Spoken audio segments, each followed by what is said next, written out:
Okay, we're back again. Again, sorry for the pauses, but it's a good place to take a break again. So we left off talking about origin and emergence stories, which, again, I don't want this to go on for too long, and you do have this in your readings, but it is important. Complex symbolic tales that typically dramatize the tribal explanation of the origin of the earth and its people. Because, again, every group has some kind of narrative that explains where they came from and how the earth was created. You won't find a single group or culture on this planet that does not have that. And a lot of them have stories about how the world is going to end as well, but not all do, which kind of tells you a little something about their philosophy and culture, if they do or they don't. So, and a good example of this would be one of your readings, the Zuni Emergence Tale. So pay special attention to that. Culture heroes stories. So you've got one of these as well with the hero twins.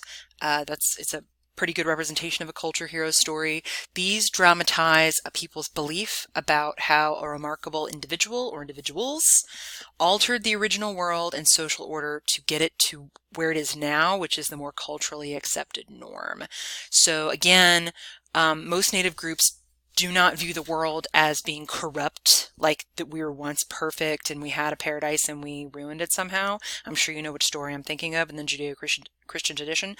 It's the opposite of that. Instead, human beings start out as sort of base and animalistic in a way, and also the landscape is dominated by evil and monsters and all kinds of things that are problematic, and the culture hero comes along and alters that world to what it is today, and that's why we have the culture we have. They have the culture they have, and they have the hero to thank for that. And this allows different groups to account for their own particular distinctive cultural beliefs, values, and practices. Like, why is it that we do what we do? Well, we have this culture hero to thank for it. And this is, like, a lot of the stories will involve rituals and ritual acts that happen for the first time, or in cultural memory for the first time, before it becomes the ritual, because every ritual has to start somewhere, right? Every tradition has to start somewhere. So this is their explanation for where the tradition began. They also dramatize prototypical events and behaviors. So this concept of like the land before time, the land before human beings, and what happened before we were here, and before the culture as we know it existed.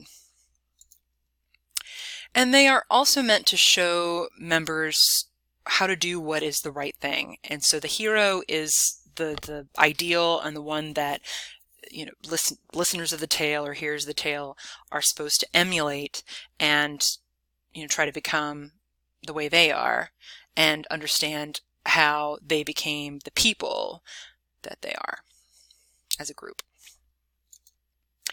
We've talked about the importance of narrative for transmitting history. So again, you want to remember this is a memory culture. This is not written language. We've mentioned that a few different times. And so explanation for, okay, why are we here and not where we used to be? How did we get to where we are geographically?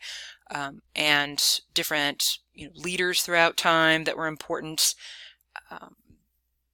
Yeah, this is an important part of the historical narrative aspect of myth and storytelling.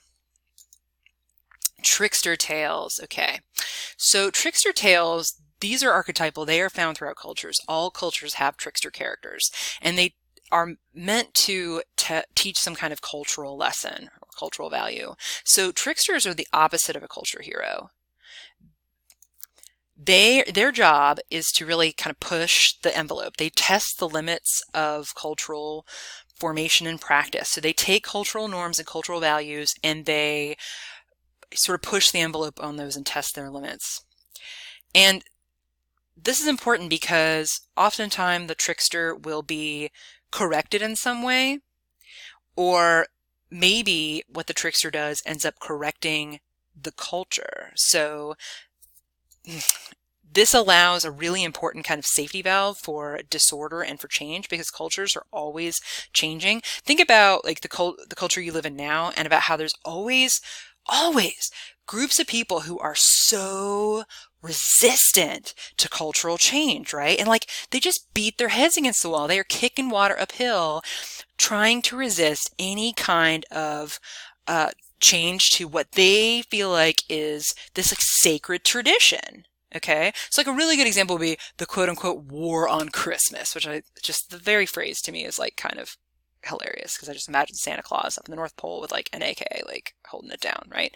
So sorry, but that's just what I see. So maybe I'm a trickster, you guys. I don't know. Tricksters are there to kind of, when people get kind of up in arms and like really uptight about these things that they are just find so precious and sacred, to like to the point of being, you know, kind of anal about it and not accepting the reality of the human experience, which is the occasional disorder and change. This is an inevitable part of life, and like you can either go with the flow or you can get, you know, bashed around by it. Tricksters remind us of that. They allow us to see the underside of life, remind us that at the end of the day, this is all just stuff we made up, right? It's culture is artificial. It's arbitrary. It's all just stuff we made up. I mean, okay, maybe it's not all that. I don't know. Some of you are probably getting upset even just hearing that, but that's why you need a trickster in your life, right? You gotta have a trickster come along. And we have these in modern storytelling as well, right? We love trickster figures in modern storytelling. So any kind of character that goes against the grain and kind of turns things on their heads, like anti-heroes can be kind of trickster figures as well. But I'm trying to think of some modern day ones. Like Bugs Bunny is kind of a trickster figure. You know, he's taking the relationship between the hunter and the hunted and turning it on its head. And you know, we laugh at this stupid Elmer Fudd who like just cannot seem to get it together, and we cheer on the trickster who's always, you know, making things blow up in Elmer's face. And it just reminds us that, like, you know, not to take ourselves too seriously or anything we do too seriously. So I guess a more formal and better definition of tricksters is provided by S.E. Schlosser in his essay Tricksters, Native American Trickster Tales and Other Trickster Folklore. A trickster is a mischievous or roguish figure, excuse me, in myth or folklore who typically makes up for physical weakness. So most tricksters are going to be some kind of animal. So in Raven and Marriage, it's the raven. It depends on where the tribe is located. So like in the Southwest, it's frequently a coyote. So something that's kind of like a garbage eating, kind of scummy animal, or what the culture considers that way. That's usually going to be the trickster. Trickster alternates between cleverness and stupidity, kindness and cruelty, deceiver and deceived, breaker of taboos, meaning like cultural norms and values, and creator of culture. So in going against the culture, the trickster helps create the culture. It's a pendulum swing back and forth, as it always is. Okay, so some more important things to note about the oral storytelling tradition before we get into performance culture. Early storytellers would transmit their stories through the oral tradition due to lack of physical and written storytelling like we talked about. These works would be memorized and they would be passed along by word of mouth from generation to generation. Of course, different generations would make their own tweaks on stories, and that's important to remember. Often there was a specific person designated in each group whose responsibility it was to pass along the stories, and this was considered a sacred responsibility and a big one. So, sorry, there's a lot of content on this slide, but these are important things to know too, and this will hopefully help you better understand kind of the structure of some of the works that you're reading, which are really, they don't translate well because they were originally orally transmitted. They were only written down, recorded in writing, you know, fairly recently. So a lot of the structure and characteristics of it are going to seem kind of strange and maybe even like a little annoying to you guys when you read it, but there's a reason that they exist. So for instance, you're going to notice a lot of repetition of words and phrases. And this was really important because, well, there's a few different reasons.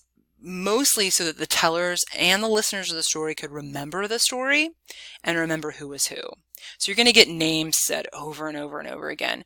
And this was particularly important in long, complicated works. So, for instance, The Emergence of the Peoples and the Hero Twins, those are pretty long, complicated works. And you have to remember, like, it was somebody's job to memorize those stories to pass them along to next generation. So repetition always helps with that.